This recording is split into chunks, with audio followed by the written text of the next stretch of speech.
Hello folks, welcome to my channel. Today we are going to talk about my favorite features about the LUMIX S5 Mark II X after the firmware update 2.1. The first thing is the LUMIX Lab app.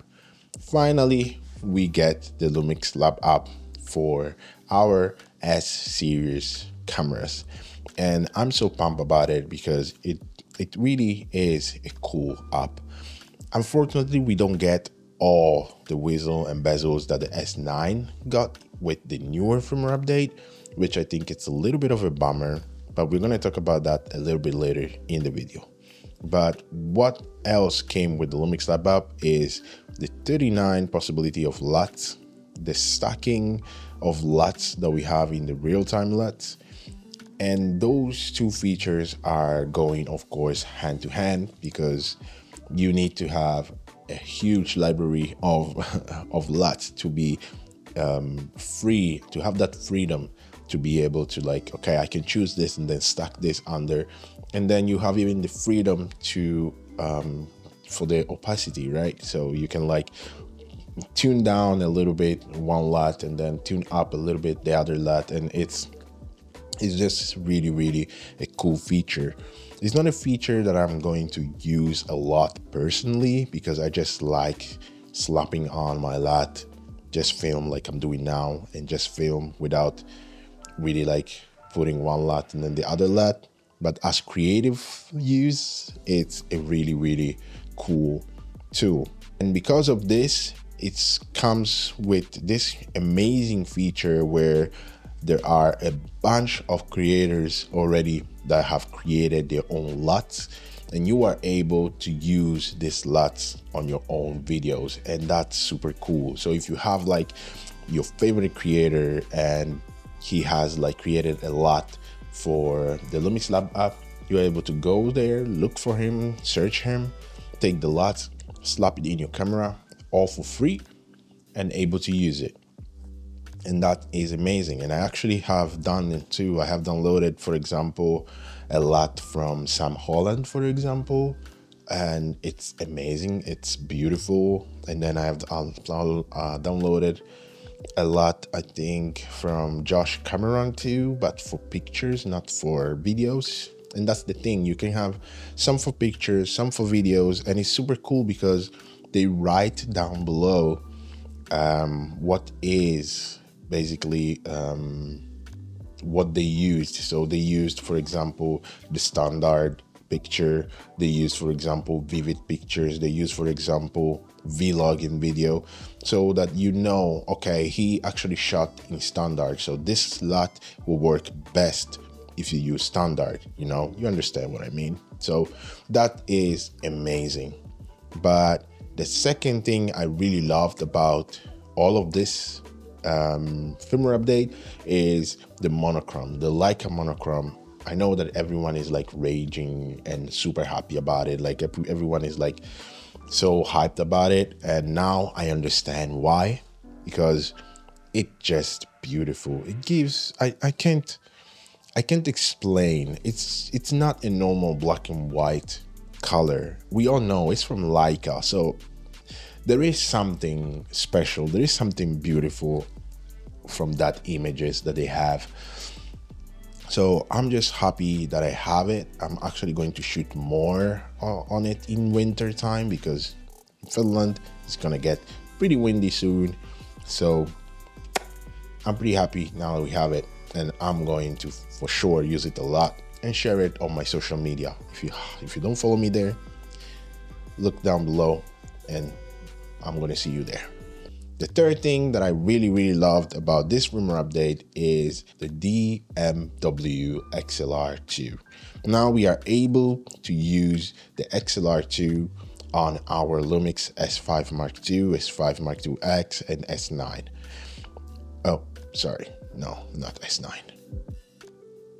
Lol. Yeah, so we are able to use the XLR in our S series cameras, and that is amazing, with one quirk. The 32-bit float will not work on the cameras. I don't know what is going on there, if it's just a hardware limitation or it's just a firmware limitation, or we can get it in the next firmware update. I don't know, but for the moment we can't use the 32-bit float in, for example, our S5 Mark IIXs.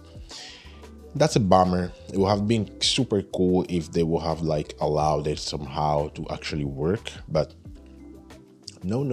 But for the moment, we are not going to be able to use it. And I don't know if you have already the first version, the XLR1. At this point, I don't know if it's really worth it to upgrade for the second one, because you don't really have any advantage there, except that you will receive one more port, which is the 3mm jack port directly on the XLR. But at the end of the day, it's still the same. You have two XLRs and one 3mm jack that is missing. So on the first version, of course, I mean. So I don't know. I really don't know if it's a good investment, but most probably it's just for future proofing, because there might be a firmware update. They might figure out a way to launch it, and there might be a firmware update. And then we know that the S1H, it's coming whenever it's coming. So in that case, you will have already your XLR, because for sure they're going to put the 32-bit float there. So this is it. My wishes, things I wished they came with now, like with this firmware update, but we didn't receive.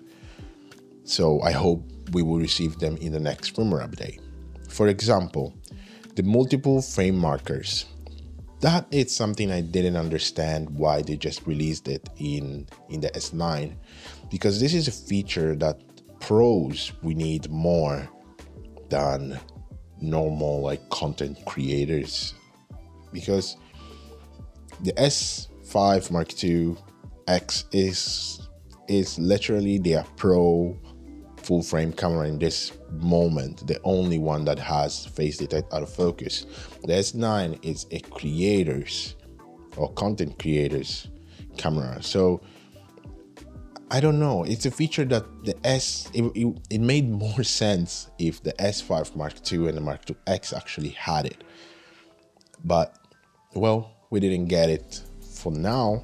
We might get it in the next firmware update. At least I hope so. And one thing that actually I was quite surprised that they didn't actually release any firmware update was to actually fix the AF in 1080p slow-mo. Is a contrast detect autofocus still, the older version of AF that LUMIX camera had. So I don't know. We know that the S9 actually has fixed that issue, but they still haven't basically rolled that upgrade or firmware update to the S5 Mark II and the S5 Mark IIX. So that's something that I really hope it comes, because if not, then I don't understand the direction they are taking here. If in their pro lineup of cameras, they don't actually release those kind of things, I don't get it. It looks more like a Sony brand than a LUMIX brand, if you know what I mean, what I'm talking about. But hey, for the moment, we don't have it. And we didn't even get the new AF modes that came out, I think, with the G9 Mark II. So the plane and the train modes, for example, we still don't have them. It's not something that I really care about, but it's quite weird that cameras that cost less and they are considered creators and not pros have features that the pro cameras don't have, even though they will be better in the pro cameras, right? Because let's say that plane and trains AF are more useful for example, the S5 Mark II, which is the photography camera, right? With the viewfinder. So it's yeah, I don't know. I'm getting a little bit frustrated maybe sometimes when I talk about this kind of things, but you get my point. right? When I talk about S9 getting things and the S5 Mark II and my S5 Mark IIX getting them after, even though they are the Pro or the higher end cameras compared to the S9, right? This is the thing that usually Sony does and Lumix usually didn't do. So I don't know if Sony is trying to kind of lean in a little bit into Sony style thing, but I hope not. But this is how it felt a little bit in this last period, if I have to be sincere. And one thing that I think it was the most disappointing thing for me was the fact that we didn't get the remote shooting in the LUMIX Lab app. And that was something that I've been asking since I got the S5 like 4 years ago or 3 years ago, because the LUMIX Sync app for me doesn't work because there is no even possibility of like using LUTs on your footage. So you will be basically just watching the vlog flat picture profile on your camera on your phone, which is something that I don't love. So I never used it, and it's slow, it's choppy, I don't know, it never really worked for me. So now that I saw that they have done it, I would have loved to see them actually rolling it up already in all their lineup of cameras that received the latest firmware updates. But unfortunately, yeah, we didn't get that neither. So it's a huge bummer, and yeah, I don't know what to say in this moment. I'm a little bit disappointed lately in Lumix and in some little things that we have done that they are doing. But if we want to talk more, we can talk more about it down below. But the last thing I hope I will love they will do in their future cameras, this is something they have not done in any other camera before, but that will be the face priority AF. So you know that Canon has this face priority function in the AF where basically you walk in frame, the camera focuses on you, you walk out of the frame, the camera focus just stays there. So if you have like a background that is blurred, you walk out of the frame, the camera will just keep the focus where you left from the last position. So basically it will not start jumping around looking for you and stuff like that. No, you walk back in frame and that focus come back on you. So it will basically just concentrate on your face and forget about everything else. And even if you walk out of frame, it will just stop there. Everything will just stop there because there is no face priority, or there is no face into the frame, so they will not focus on anything else.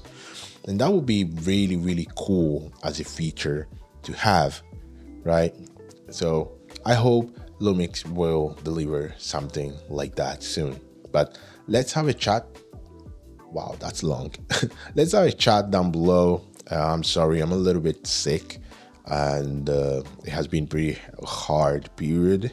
So I've been a little bit dull, but have to post because have to keep the algorithm working. If not, I will just stay behind and not grow. But consider subscribing. Let's have a chat down below. Like it if you like it, dislike it if you didn't like it, and I'm gonna see you in the next one. Take good care of yourself.